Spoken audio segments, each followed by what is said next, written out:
Well, hello and welcome back. Cracker Barrel suffering yet another loss.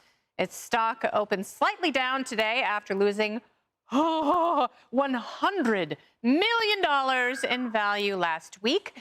The popular Southern-style restaurant chain catching heat from customers who were very upset about its, quote, woke rebrand. And now we're getting a look at one of the company's top investors, Gilbert Davila, who became a member of the company's board of directors in 2020. He has an extensive background in DEI. According to the company's investor website, Davila heads up a consulting company that is, quote, a leading multicultural marketing, diversity, and inclusion and strategy firm in the United States.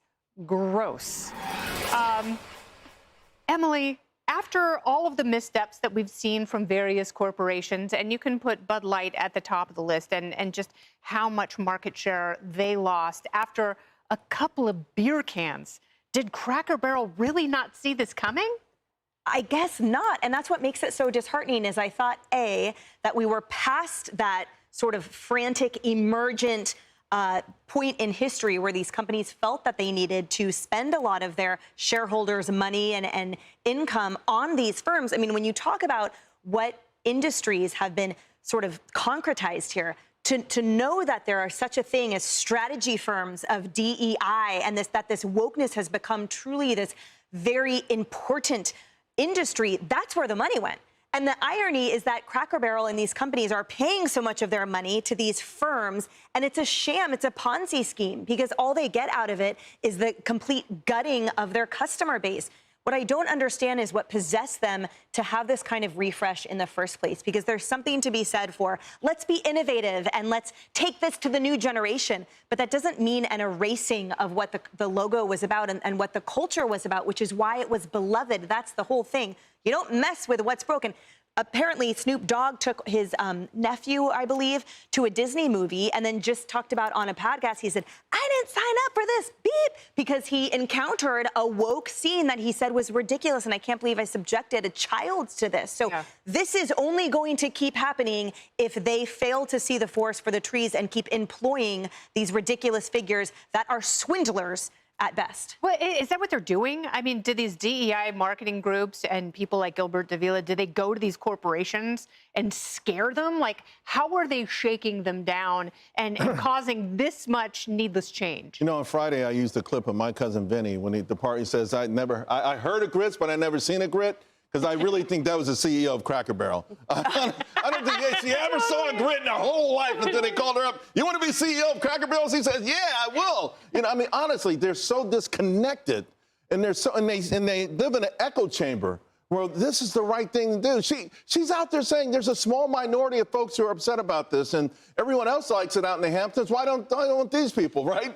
So it really, to your point, is amazing that they keep doing this over and over. We've seen the collateral damage long-lasting for Target, Nike, Starbucks. It exists to this day. These companies have not been able to turn it around. Even Tractor Supply, which somehow decided to ask a consultant from Boston how to deal with the Midwest customers, and they remember for a moment they went DEI completely, but they woke up. You know, one bad day of the stock, and they like, hold up, we're going to invest in 4-H.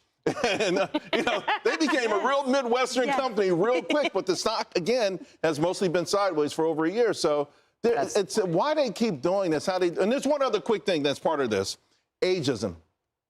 Ageism. Getting rid of the old dude off the thing is something that everyone thinks is hip right now. In fact, if you're over 50 and you lose a job today, there's a 25% chance in this country you'll never work again. Wow. Ageism is a major, major problem. It's the only ism, really, that we should be talking about. Yeah, I like the overalls, too. This is a hostile takeover, though. They're trying to New York a Southern brand. I mean, Cracker Barrel was born out of Lebanon, Tennessee, where you've got about 50,000 people who currently live there. It's a Southern brand, started 56 years ago, and they're trying to New York it. Right. You look at what they did recently with the marketing team. They had a pop-up here in New York City in the meatpacking district with a bunch of influencers. Right. This is a brand known for Southern cuisine. And you've got a nostalgia-based brand, and they're trying to kill the nostalgia. And just like everything the left touches, it dies. They're taking a brand and a restaurant that you go into and it gives you the warm and fuzzy and turning it into soulless and cold. Right. And so so it's sad to me that they're taking such an iconic brand and they're going to kill it, as evidenced by what we're seeing in the reaction to this. I have a little bit of a different take on it, to be honest with you, because, and Charles mentioned this, the stock's been struggling for the last year and the company's been struggling for the last year. And their sales were down in particular in the first quarter. So they needed to do something. Was this the right choice? Obviously, considering what just happened to the company stock, looks like it was a bad choice. But, you know, Gilbert Davila, you mentioned, like, what would motivate this person? Well, obviously, that person, Gilbert, has decided to be on the board of a company to effect change that he thinks is the right way to go, that benefits him, benefits his company and his pocketbook by using his power on the board to your point, potentially ruin a great American restaurant. The logo design, cleaning up the restaurants, many analysts had said they needed to actually make some changes to the actual restaurants. Did you need to change the logo? I don't know. I'm a little neutral on that. Clean it up, make it a little simpler. Fair enough. Maybe that was just a mistake on their part. But the CEO's comments about basically telling MAGA, we'll just go eat somewhere else. Not a smart move. That was a death knell. Not a smart move. They also, that's the last nail in the coffin. But you're taking something that's traditionally Southern cuisine, and now it's like they have like plant-based items and stuff, right? Like it's just it's antithetical to like the whole purpose of Cracker Barrel. If you want a plant-based item at Cracker Barrel, get the green beans and a sweet potato. They are delicious. Yes. It is part of my regular Cracker Barrel order, where my Aunt Kathy has been a server for 2 decades. Well, if you want to change the logo, fine, but leave the food alone. Although, do you think anyone ever was driving up to a Cracker Barrel and said, look at that logo, I'm not going in there? No.